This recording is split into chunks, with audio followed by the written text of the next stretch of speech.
Hello, this is RICKY, the YouTube Tech Guy.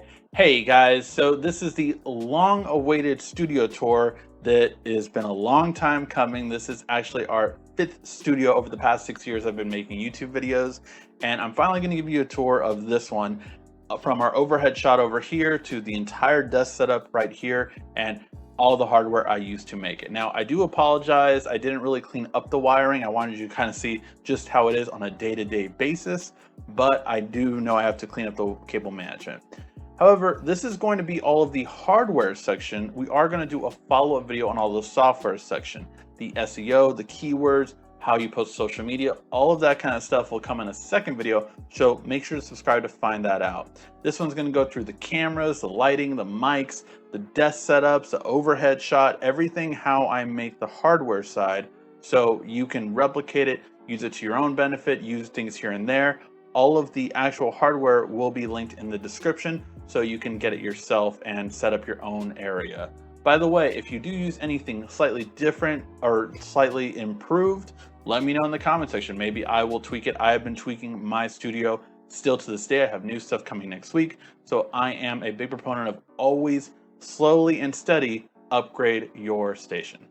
Let me know what you guys think. And again, this is part 1 of 2. So subscribe to find out the second part. Alright guys, so this is the overhead shot. So this is where I film most of my B-roll and anything that is shot overhead, mainly just about product videos. So overall, I have a pretty simple layout lit with 3 lights and 1 camera on top. So all of them will be linked in the description, but these are the smaller 2 aperture lights that I have. This is a much better light kit, however it was sold out, so I had to get this one, which is not good. I'm still trying to find another one for this. Just better lighting is really always important. And then you have the more powerful one in the back. I call that the medium one. All of them are voice controlled, so I can just ask Google to turn on the studio, and it sets everything to on, basically. So down here, I have always boards. So these are styrofoam boards, and I can kind of change them out as I go along. So a different wood. Now, I don't know if every YouTuber does this. It's something I just thought of literally myself one day, just kind of going over everything and just really thinking, hey, this would be good if I had that ability. So that's what I did, and just kind of ever since then, been very happy with it. Just the ability to actually just kind of change backgrounds, have a couple more on this side over here in the corner. So just different kind of wood paneling, different kind of marble, all that kind of stuff. You can really change how your whole feel is with that. Over there I have the Tab S6 that I just recently purchased. Going to be doing a video on that, on why I would buy an Android tablet in 2020 instead of an iPad. Over here on this side, I have a few things. So clicker for the camera, which I'll get to in a second. Aperture light control, so I can actually control all the different lights, set them in groups. Different cleaning cloths. Battery pack, which is really nice because it actually has the ability to charge even a wall plug. Wireless charger, just in case I ever need to demo that. Some cases for the S20. Google Home, which is very old at this point. I actually have the oldest Google Home in my house, funny enough. I'm waiting for Google to do a new one this year, and then I'll upgrade mine. But everyone else has a screen, whereas I have my old-fashioned Google Home here. So now let's get to the actual camera, and that one is right here. It is the Panasonic GH5. This one I just recently got this year, so rather newer for me. I also have it plugged into the wall, which really makes it easy, so that way you never have to worry about your battery running out or anything of that nature. Right here to kind of show you guys side view.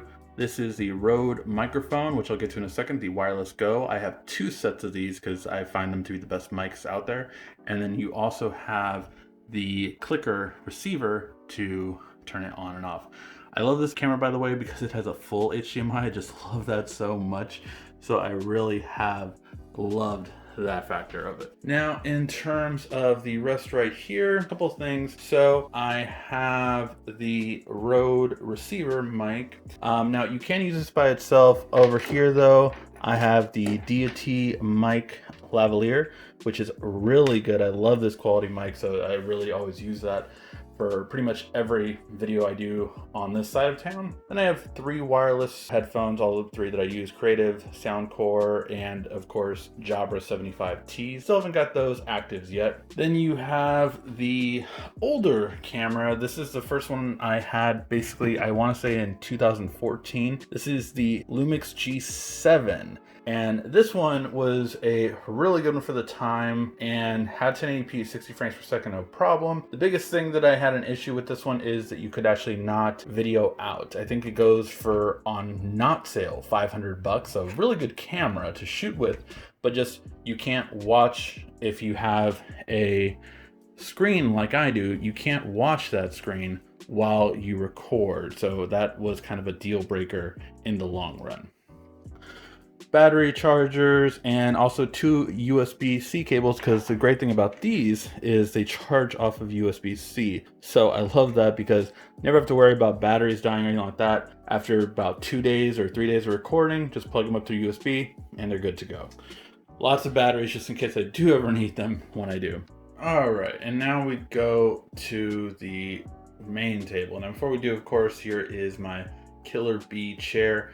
I have had a lot of good with it. I will say I'm looking for an office chair that I can do 7 days a week. This one has been great to me, but I feel like I just need more lumbar support at this point after all the day and night work that I've been doing. And then we go over here, which you can start to see I'm going to have a lot of fans. So I have one fan here pointing at it, but on this other side right here, I have a bigger fan and then an even bigger fan. So lots of different fans to go around, all for the purpose of cooling, which I have turned off, so it's pretty hot in here right now.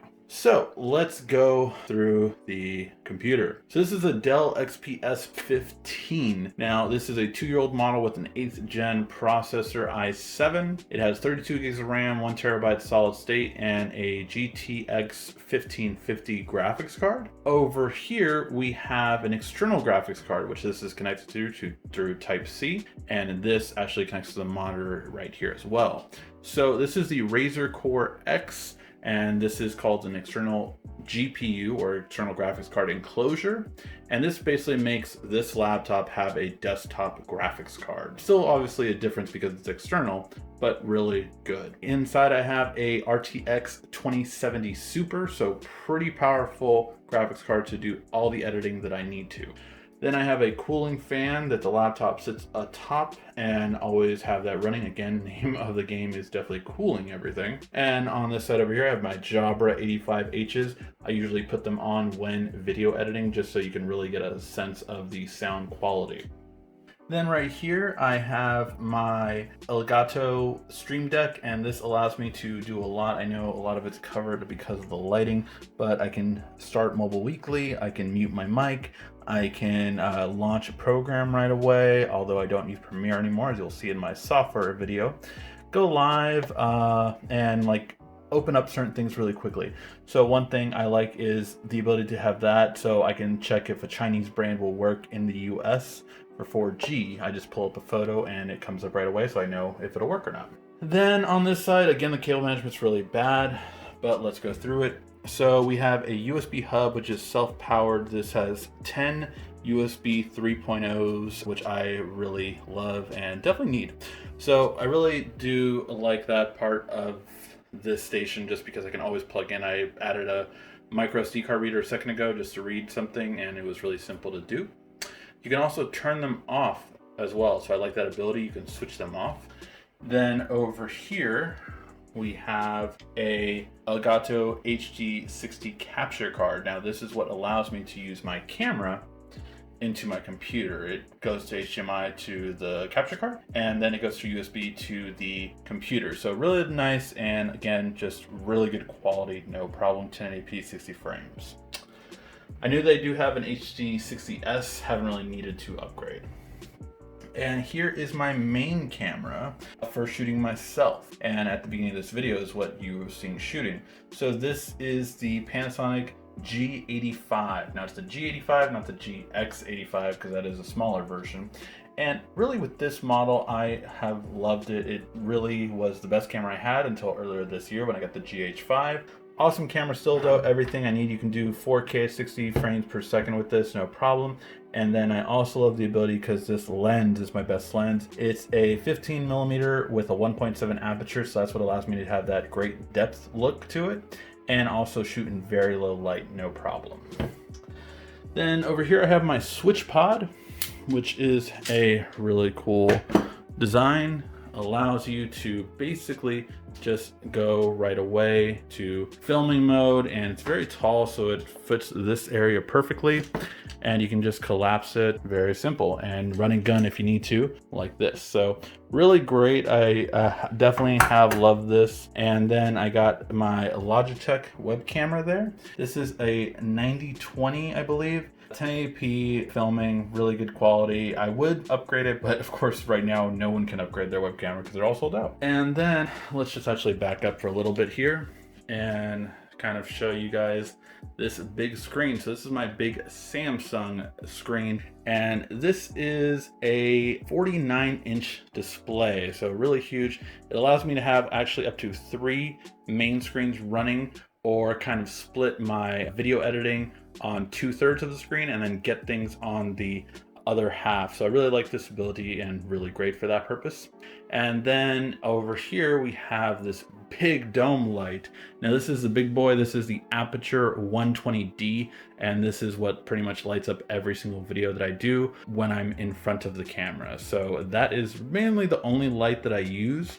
I am kind of playing with the idea of reflectors, so I'll be kind of using that, and maybe that might light it up a little bit better, but I only really use one light to film me. Then you have the Bose speakers in the back right there, so those are really good sound quality, and I'll show you what I have it connected to in a second. And that is the Creative G6, and that it basically amplifies not only my speakers but also my mic quality. So I really like that input, and it really has helped definitely have the best quality I've had on a computer by far.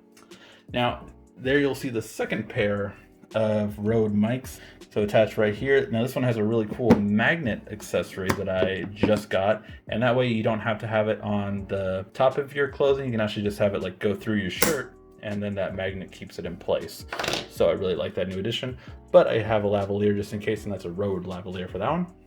And over here we have my wireless charger. This is of course what I use to double charge all my smartphones that have wireless charging, as well as my Galaxy Watch.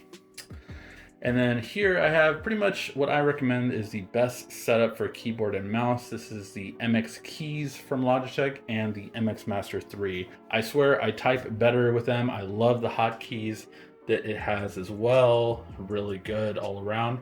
And then this mouse is pretty much the best mouse if you're not a gamer and you just want a good mouse. This is pretty much the best one you can possibly get.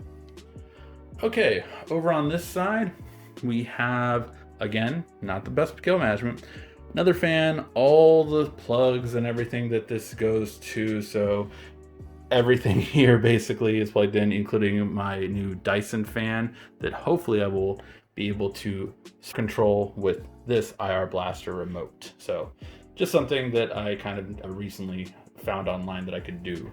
So really like that. Have the ability right here to plug up everything I need into, including 2 fast chargers. So this one right here is a Samsung 60 watt, and then the OnePlus one. And then I love this clamp. It's a really awesome way to plug in and kind of get what you need for power. 3 plugs and then USBs, just, it's a really great way, and even has a little blue light, so in the dark you can still see it. And then over here we have the 3 smartphones that I have used recently. So we have the Red Magic 5G, the TCL 10L, and the Sony Xperia 5. Thank you, Juan Carlos Bagnell, for this one, testing it out for the time being, and it's pretty impressive, I must say.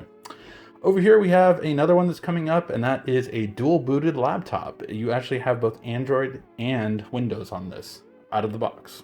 Pretty nice. Then on this side we have the 3 remotes that I use, controller for this camera right here, again the aperture lights, and the Dyson cooling fan over here. My old Tab S4, which will be going away soon. I did trade this in for $250. And this one right here is the second phone that I have running right now as my daily driver, and that is the TCL 10 Pro, and of course my wallet. So yeah, guys, this is everything. I really have built this over time, That's an old Yeti mic that I don't use anymore, but I still have it there just in case. But that is everything that I use and shoot with. Overall, I really have built, again, this over time. It does take time to build this out. So really, if you want any of these kind of things, links will be in the description. I even have a video on how I created this. This is a custom made overhead rig, and I have a video on how I made it. I think the whole thing with the table costed less than 500, I want to say. It was really inexpensive for the table and the overhead rig and all the adapters you would need. So it was pretty inexpensive for all of that. Not saying that it's inexpensive for everything, but to really get an overhead shot, I saw them going really high in price. All right, guys, let me know what you think. And again, I do apologize. I'm just gonna hide that cable management right there. But let me know what you guys think. And this will be the first part of this video. And we also will have a second part, which will go over all of the software and the editing and everything that part takes. Thank you guys always for watching. This has been RICKY, the YouTube Tech Guy. Thank you for watching our video. If you liked it, why don't you go ahead and subscribe up there. Make sure you follow us on social media right here. And of course, check out our latest video up there. And right down here, you're going to find the perfect video for you. Or at least that's what YouTube tells me.